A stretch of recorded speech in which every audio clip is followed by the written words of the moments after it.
Anyway, right now, we have UCF basketball coach Donnie Jones, whose team is riding a 2-game winning streak.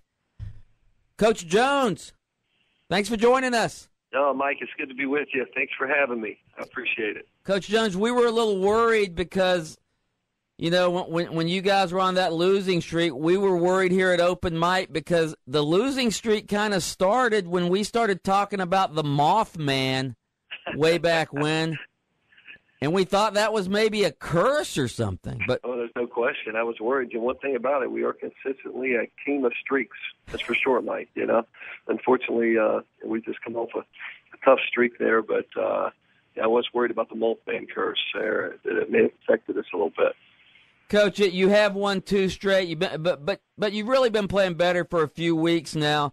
What's been the difference?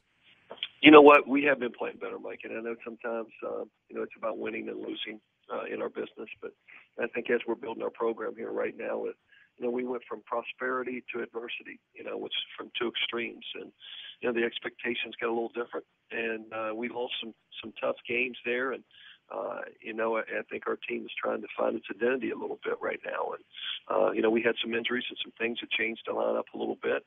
We were asking some guys to do some different things. And, teams are playing at a different level. We got to learn to take that next step, when you are so-called, being the team that everybody was hunting after. But I think, Mike, the biggest thing, these kids have rallied and they have worked hard every day. And there's not been no quit in this team at all right now. And we've been in some close games, just hadn't been able to get over the hump. And the last few we have. So I think it's important that you're playing your best basketball here at the end of the season right now with 5 conference games to go. And now we got the conference tournament coming up. Coach, were you ever worried during the losing streak that your team would quit?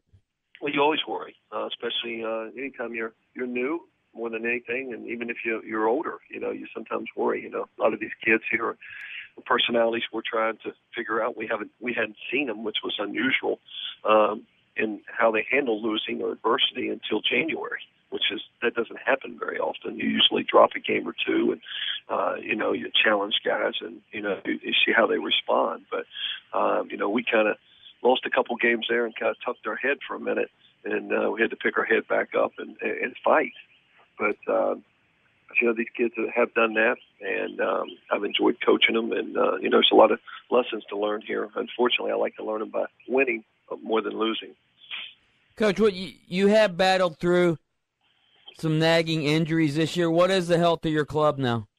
Yeah, it's like most teams, I think, Mike, probably about this time, the grind of the season. You're playing, in your conference, and you've been competing night in and night out. Every game's a battle. You got A.J. Ramsa has got the beginnings of a stress fracture.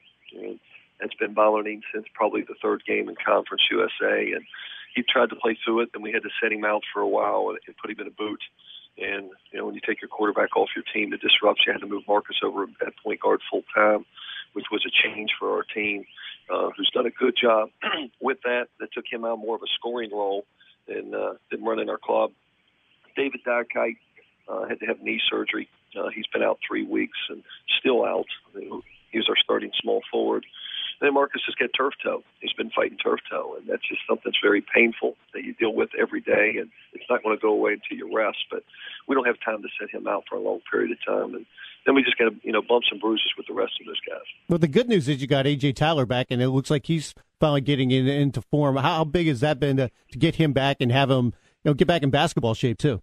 Well, that's huge for us. He's a 5th-year senior, and he missed 12 games. He missed that whole non-conference season where he wasn't a part of that, and and we were winning those games without him, which I thought he was a huge part for us. But it took him a while to get back in game shape.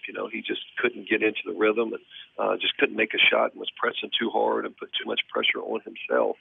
And now he's starting to flow into his game, along with Keith Clanton. We need both those guys to step up here and to make plays, and they've done that in the last several games. Coach, you got the 2-game winning streak, but obviously you can't relax. You've got UAB, UTEP, and Southern Miss coming up. Absolutely. We're on this beginning, Mike, of a 3-game road swing here in 6 days. We get to go to UTEP 3 times this year. That's the prize. Man, you guys are. You know what?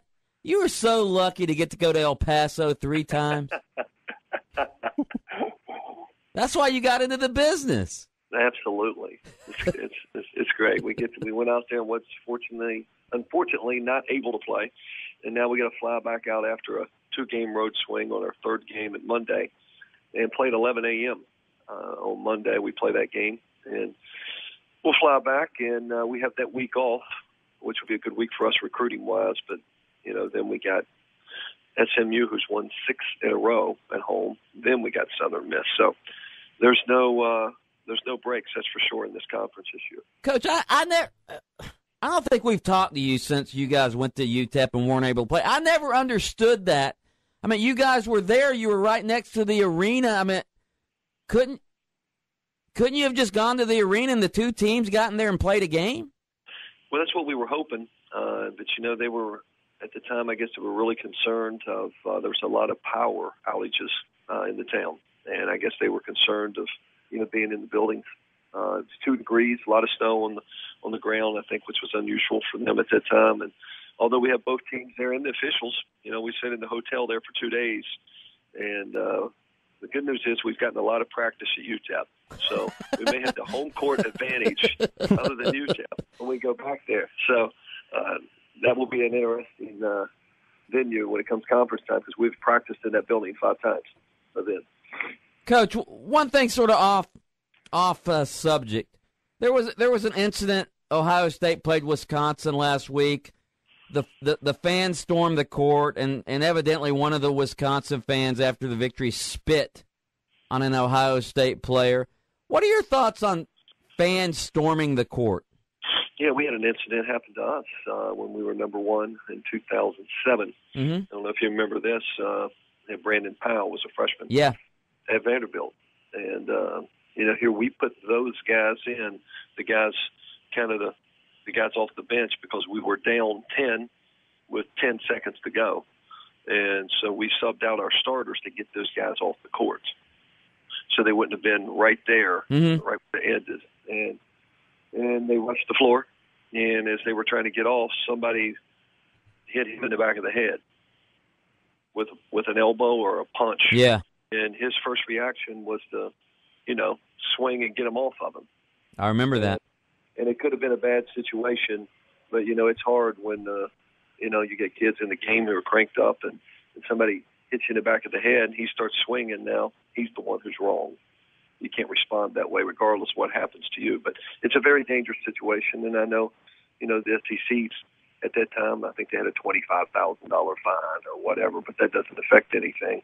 Because those kids, if they can get on the court, they don't really care about it. It's hard to control it sometimes. But, that's one thing that I remember at Florida that never happened to Florida. They never stormed the court. Jeremy Foley and those guys did a great job of keeping people off the court. And they were prepared for it before it happened. And they were lining them up and making sure it did not happen. So it's a very dangerous situation. He is Coach Donnie Jones of the UCF Knights. The Knights riding a 2-game winning streak. Coach, good luck at UAB, and thanks for joining us. No, Mike, thanks. It's always great to be with you guys. I appreciate it.